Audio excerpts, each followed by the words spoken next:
Welcome back दोस्तों। आज के वीडियो में हम कंप्लीट करेंगे pre board exam 2021 and 2022 class 10th English के पेपर का सॉल्यूशन। आप वीडियो में एंड तक बने रहिएगा। मैं आपको इस वीडियो में फुल सॉल्यूशन इस पेपर का करवाने वाला हूँ।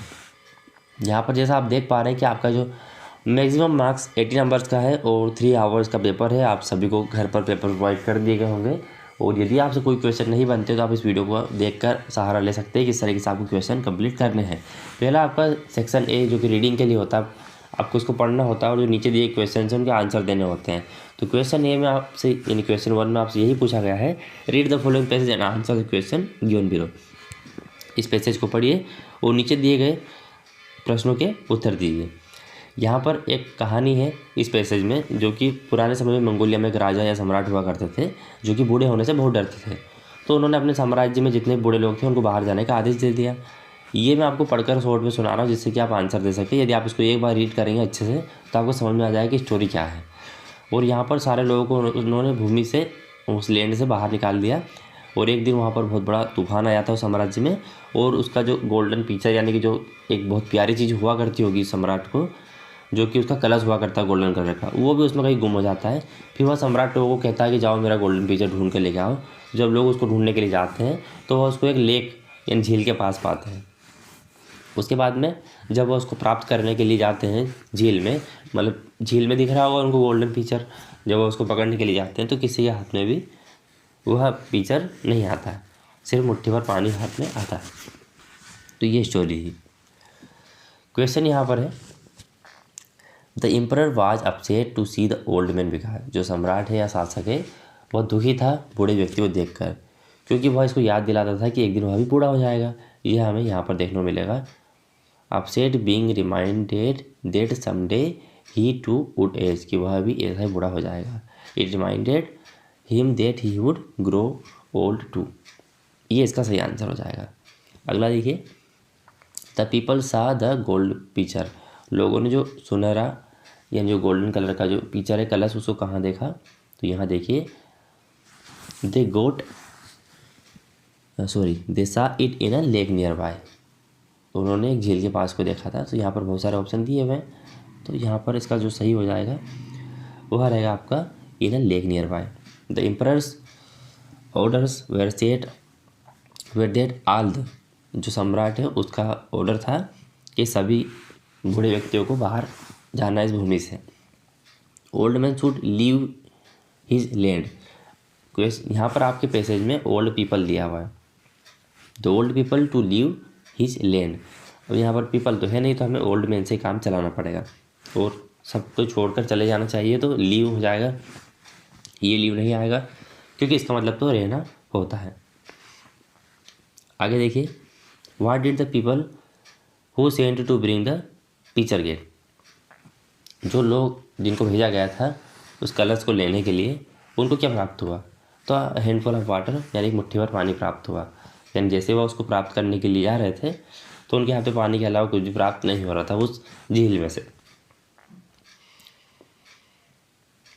द एम्परर फियर, जो सम्राट या शासक है वह किसी से डरता था, तो वह बूढ़ा होने से डरता था। गेटिंग ओल्ड, यहाँ पर जवान, बीमार या फिर कमज़ोर होने से नहीं डरता था, वह बूढ़ा होने से डरता था। तो यहाँ पर लिखा हुआ है फियर्ड ग्रोइंग ओल्ड, यानी उम्र बढ़ने से या फिर बढ़ती उम्र को लेकर वह डरा हुआ था, वही गेटिंग ओल्ड उसको कहते हैं। चलिए नेक्स्ट देखते हैं। ये आपके 5 क्वेश्चन इसमें समाप्त हो जाते हैं। यहाँ पर आप देख पा रहे होंगे कि क्वेश्चन नंबर 2 में आपसे यही पूछा गया है फिर से कि आप इस पैसेज को रीड कीजिए और नीचे दिए क्वेश्चंस का आंसर दीजिए। तो यहाँ पर मेनली इसमें ऑयल्स के बारे में बताया गया है कि जो कि पशु, एनिमल, वेजिटेबल्स और मिनरल ऑयल होता है। अधिकतर जो है एनिमल ऑयल प्राप्त होता है वेल्स से। वेल आप सभी जानते हैं क्या होती है। तो यहाँ पर ये भी कहा गया है कि जो आर्कटिक सी है उसमें जो वेल्स होती है उनको ठंड से प्रोटेक्ट करने के लिए उनके ऊपर एक बड़ी मोटी परत होती है जिसको ब्लबर कहते हैं। और साथ में ये कहा गया है कि अधिकतर जो वेजिटेबल्स ऑयल है उसका उपयोग कहाँ होता है, तो वेजिटेबल्स बनने के लिए घरों में उपयोग होता है, जो कि कुकिंग के लिए होता है। तो ये सब मैंने अंडरलाइन की हुई मेन बातें हैं और आप रीड करेंगे तो आपको समझ में आ जाएगी। लेकिन मैंने इतनी जानकारी आपको दे दी है कि जिससे आपके क्वेश्चन बन जाएंगे। The main source of animal oil is, जो एनिमल ऑयल है यानी कि जो पशु तेल है वह किससे प्राप्त होता है, तो मेन जो है great quantities of the animal oil come from well, जो कि हमें वेल से प्राप्त होती है, तो यहाँ पर वेल आ जाएगा।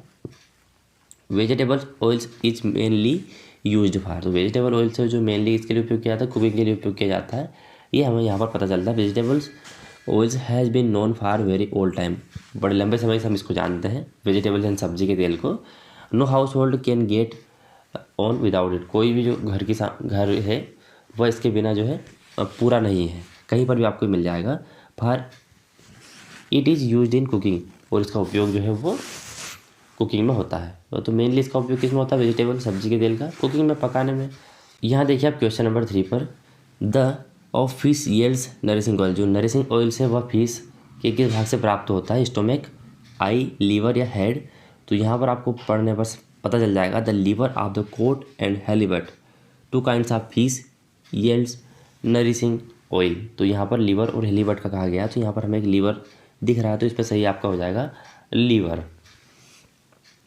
The thick protective covering of the fat on a whale is called, जो मोटी परत होती है व्हेल के ऊपर जो कि उनको सुरक्षा प्रदान करती है, उसको क्या कहते हैं, तो उसको ब्लबर कहते हैं। हमने यहाँ पर अंडरलाइन किया हुआ है, जो कि आर्कटिक सी में ठंड से उनको बचाती है, कॉल्ड ब्लबर, जो कि प्राकृतिक रूप से उनकी बनावट पर ही होती है।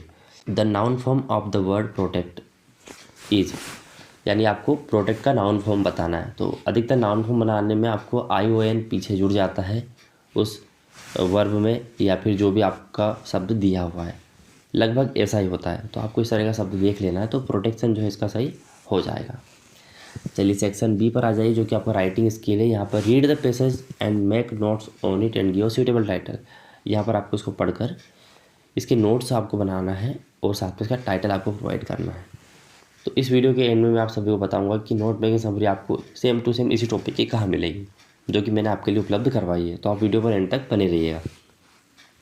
यहाँ पर क्या स्पेस नहीं है कि मैं आपको यहाँ पर नोट मेकिंग इसकी बना के दिखा दूँ।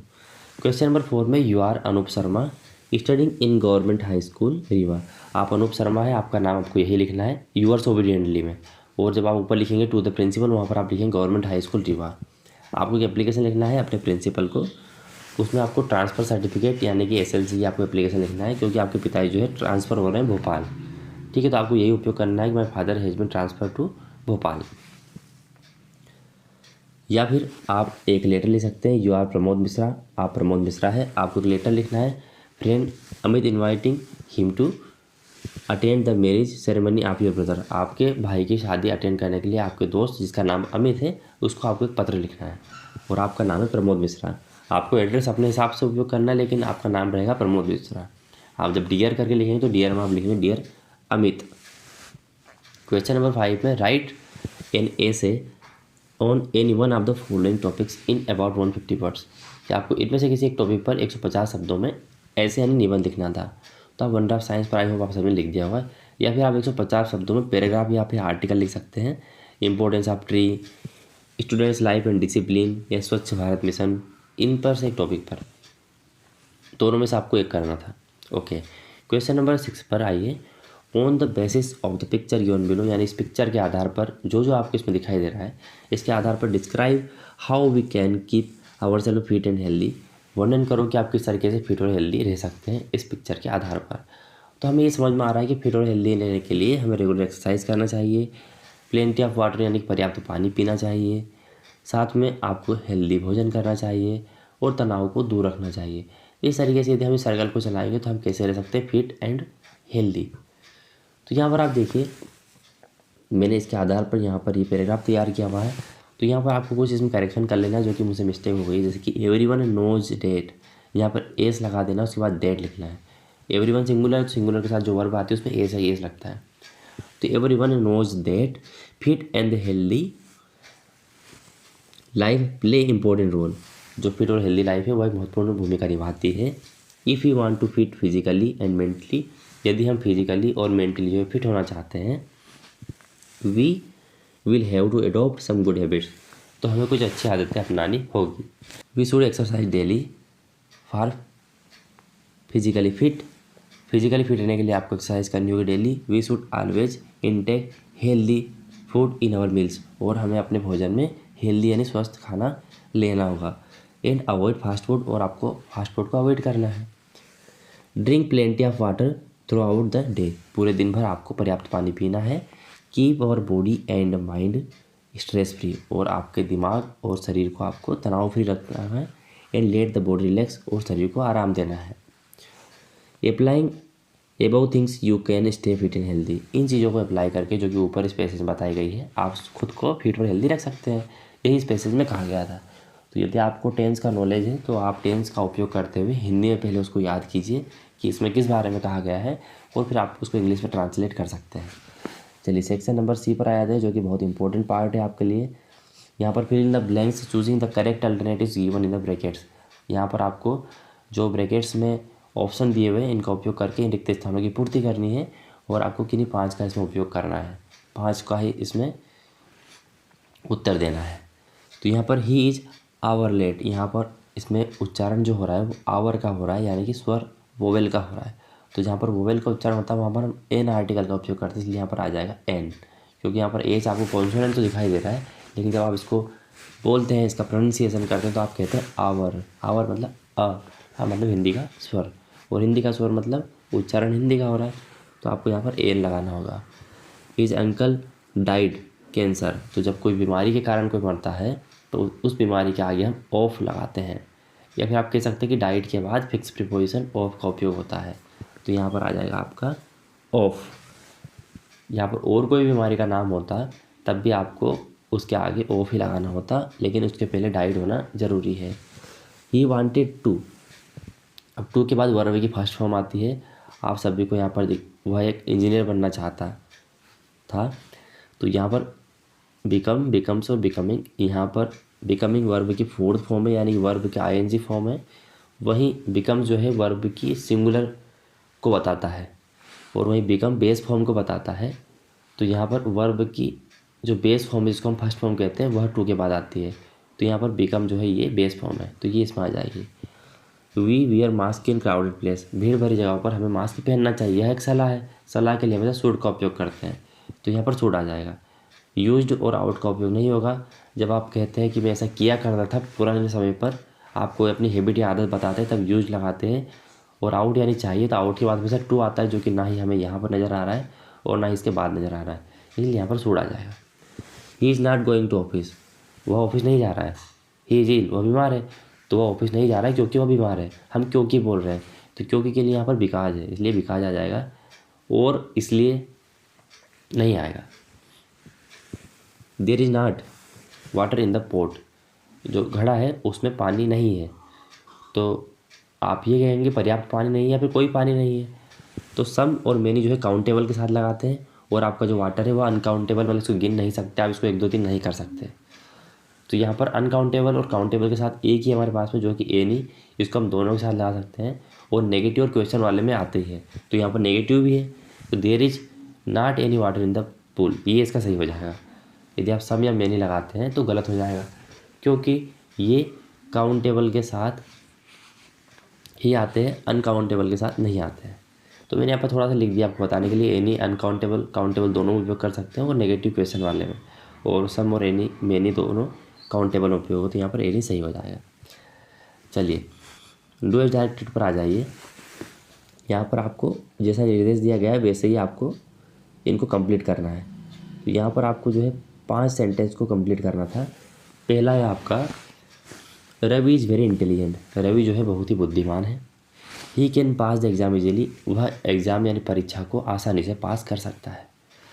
Combine the sentence using so that, इन दोनों सेंटेंस को आपको सो दैट का उपयोग करके कंबाइन करना है। सीधा सा इसका एक रूल है कि जहाँ पर आपको वेरी दिखाई दे या TOO दिखाई दे, वहाँ पर आपको सो लगाना है। तो हम लिखेंगे रवि इज़ सो इंटेलिजेंट, यहाँ लिखा हमने रवि इज़ सो इंटेलिजेंट। और जहाँ पर आपका सेंटेंस खत्म हो रहा है वहाँ पर आप लिखेंगे that he can pass the exam easily, बस ये आपका हो गया सो और दैट का उपयोग। दैट को दोनों सेंटेंस के बीच में लगा देना है, और वेरी जहाँ पर आपको सो लगा देना है, जैसा कि मैंने लगाया है। लेकिन इस बात का ध्यान रखना है कि दैट के बाद जो आप ही का उपयोग करेंगे वह स्मॉल लेटर से इस्तेमाल, मतलब स्मॉल लेटर के साथ में प्रारंभ होना चाहिए। ऐसा ना हो कि आप कैपिटल से स्टार्ट कर दें, क्योंकि आप दोनों सेंटेंस को कंबाइन कर रहे हैं। यहाँ पर मैंने कैपिटल लेटर्स में इसलिए लिखा है ताकि आपको स्पेलिंग में कोई दिक्कत ना हो कि समझ में नहीं आ रहा है। Children are making toys. आपको इसका वॉइस चेंज करना है। तो पहले आप देखिए कि इसका जो वॉइस है वह है प्रेजेंट कंटिन्यूस टेंस। जब आप इसको बदलेंगे तो प्रेजेंट कंटिन्यूस टेंस की ही हेल्पिंग आपको रखना है, लेकिन वर्ब की थर्ड फॉर्म लगा के बिंग लगा देंगे और आप ऑब्जेक्ट को आगे लिखते हैं। तो ऑब्जेक्ट इसमें टॉय, तो यहाँ पर टॉयज़ हो जाएगा। टॉयज़ बहुवचन है तो हम आर लगाएंगे। यहाँ पर ये वाला आर नहीं है, हम इस ऑब्जेक्ट के आधार पर लगाते हैं। यदि एक वचन होता तो हम इज लगाते हैं, लेकिन ये बहुवचन है टॉयज़, तो हमने टॉयज़ आर, ये पहले कंटिन्यूस में था, ये बताने के लिए हम इसे बिंग लगाते हैं। Toys are Bing. मेकिंग का हो जाएगा, यानी मेक जो वर्ब है उसका थर्ड फॉर्म हो जाएगा made. Toys are being made by children, ये इसका सही हो जाएगा।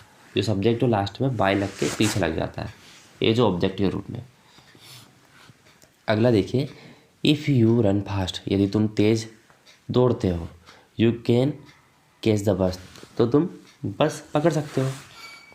इसमें आपको क्या करना है, री right the sentence using unless in place of if, यानी सेंटेंस को आपको फिर से लिखना है इफ़ के स्थान पर अनलेस का उपयोग करके, यानी आपको इफ़ हटाना और अनलेस लगाना है। तो जब भी हम इफ़ की जगह पर अनलेस लगाते हैं तो इफ़ के साथ में हम डू नॉट, डिड नॉट और नॉट को रिमूव करते हैं, लेकिन यहाँ तो कुछ है ही नहीं, तो हम क्या रिमूव करेंगे। तो चलिए हम पहले इफ़ की जगह पर अनलेस तो लगाएं, तो हमने इफ़ की जगह पर अनलेस लगा दिया। अब क्या करेंगे, अनलेस का मतलब होता है यदि नहीं। फिर हम इसको पढ़ के देखते हैं, अनलेस यू रन फास्ट, यदि तुम तेज़ नहीं दौड़ोगे। और हम यही सेंटेंस यदि लिख देंगे, you can catch the bus, यदि तुम तेज़ नहीं दौड़ते हो तुम बस पकड़ लोगे। तो देखिए गलत हुआ कि नहीं हुआ, तुम तेज़ भी नहीं दौड़ रहे हो और बस भी पकड़ सकते हो। तो फिर हमें क्या करना पड़ेगा, नहीं को बाद में लगाना पड़ेगा, क्योंकि पहले से सेंटेंस में नहीं जो है वो नहीं दिया गया था। तो यदि तुम तेज़ नहीं दौड़ते हो, you can not catch the bus, तो तुम बस नहीं पकड़ सकते। तो इस तरीके से सेंटेंस आपका फिर सही होगा, क्योंकि यहाँ पर पहले से डू नॉट, डिड नॉट नहीं था, इसलिए हमें बाद वाले सेंटेंस में नॉट लाकर इसको सही करना होगा। क्योंकि अनलेस अपने आप में यदि नहीं का अर्थ देता है, तब इसका सही अर्थ होगा यदि तुम तेज़ नहीं दौड़ते हो तो तुम बस नहीं पकड़ सकते। अगला, he did his work well. इस तरह का आपका इंडेफिनेट, पास्ट इंडेफिनेट का सेंटेंस एक बार आता ही है। तो आप सभी जानते हैं पास्ट इंडेफिनेट के अफर्मेटिव यानी सिंपल सेंटेंस में हेल्पिंग वर्ब नहीं आती है। फिर यहाँ पर ये क्या है, तो यहाँ पर ये वर्ब की सेकंड फॉर्म है, डू डिड डन। तो वर्ब की सेकंड फॉर्म मतलब पास्ट इंडेफिनेट है। अब आपको इसको नेगेटिव बदलना है, तो ही लिखेंगे। इस टेंस की हेल्पिंग वर्ब होती है डिड, तो डिड लिखेंगे, डिड नॉट लगाएंगे क्योंकि नेगेटिव कहा गया है, और इस डिड को बदल देंगे डू में, डू हिज वर्क वेल। बस बन गया आपका sentence. They are selling their house, वो भी अपना घर बेच रहे हैं। आपको इसमें प्रेजेंट परफेक्ट बदलना है, तो प्रेजेंट परफेक्ट की हेल्पिंग वर्ब हैज और हैव होती है, तो दे के साथ हम लगाएंगे हैव, दे हैव। वर्ब की थर्ड फॉर्म आएगी तो सेल का हो जाएगा sold, they have sold their house. Simple था। Seema is my sister, she is sitting at the last bench. Seema मेरी बहन है, वह लास्ट बेंच पर बैठी है। तो सीमा जो कि लास्ट बेंच पर बैठी है वह मेरी सिस्टर, इस तरीके से हम बोलेंगे। तो सीमा, उसके बाद हम लगाएंगे, कहा गया है कि combine the sentence using who का उपयोग यानी रिलेटिव क्लास का उपयोग करके, जो कि हु है आपको जोड़ना है। तो सीमा को ही आइडेंटिफाई यहाँ पर करेगा हु, यही इससे संबंध बताएगा। सीमा जो कि कहाँ बैठी है, is sitting in the last bench, यानी सीमा लिखेंगे, सीमा के बाद लिखेंगे हु, फिर यहाँ से स्टार्ट करेंगे, is sitting in the last bench is my sister, इस तरीके से आप बना देंगे। या फिर आप ऐसा बना सकते हैं, Seema is my sister who is sitting at the last bench, दोनों सही हो जाएंगे। हु का इस्तेमाल आप बाद में भी कर सकते हैं सिस्टर के बाद में, और आप सीमा के जस्ट बाद भी लगा सकते हैं। यहाँ पर आइए आप क्वेश्चन नंबर 9 पर, आंसर द फॉलोइंग क्वेश्चन। आपको यहाँ पर जो है इन क्वेश्चन का आंसर देना है, किसी इनमें से 6 का आपको आंसर देना है। How many money did Lencho want, Lencho कितने पैसों की आवश्यकता थी, 100 पैसों की आवश्यकता थी, उसकी फसल ख़राब हो गई थी इसलिए। What did the cow shake on the poet, कभी ऊपर जो है क्राउ, यहाँ पर काऊ नहीं है क्राउ हो जाएगा, क्रो यानी जो कौवा है, उसने क्या गिराया था पोएट पर, तो dust of snow. According to the Nelson Mandela what is the country greatest wealth, Nelson Mandela के अनुसार जो देश है उसकी संपत्ति क्या है, तो वह है उसके लोग ही वहाँ की संपत्ति है। वहाँ की धन संपत्ति वह नहीं है जो आपको फिजिकली जो है वहाँ की परंपरा, जंगल या फिर मिनरल जो दिखाई दे रहे हैं वो संपत्ति नहीं है, वहाँ के लोग ही वहाँ की संपत्ति है। Which of this name did Anne give to her diary, Anne ने अपनी डायरी को क्या नाम दिया था, किटी, ये इसका सही हो जाएगा। In what way Peggy was cruel to Wanda, किस तरीके से पेगी जो है वांडा के लिए निर्दयी थी, तो वह उसका मजाक बनाती थी। She made fun of her, वह उसका मजाक बनाती थी, ना कि उसको ग्राउंड पर उसको धकेला था, ना उसकी इंसल्ट की थी और ना ही बली की थी उसके साथ, तो यहाँ पर फन ऑफ हर आ जाएगा। कुर्ग इज फेमस फॉर, जो कुर्ग होते हैं जो कि गोवा के कुर्ग कहे जाते हैं, वो किसके लिए फेमस होते हैं, तो वो ब्रेड के लिए फेमस होते हैं। Where did Siddhartha go to stay until the enlightenment came, जब तक ज्ञान प्राप्ति सिद्धार्थ को नहीं होगी तो उन्होंने कहाँ रुकने का निर्णय लिया। अंडर अ पीपल ट्री, एक पीपल के पेड़ के नीचे 7 साल इधर उधर भटकने के बाद उन्होंने निर्णय लिया कि वो यहीं पर रुकेंगे जब तक वो ज्ञान की प्राप्ति नहीं हो जाती है।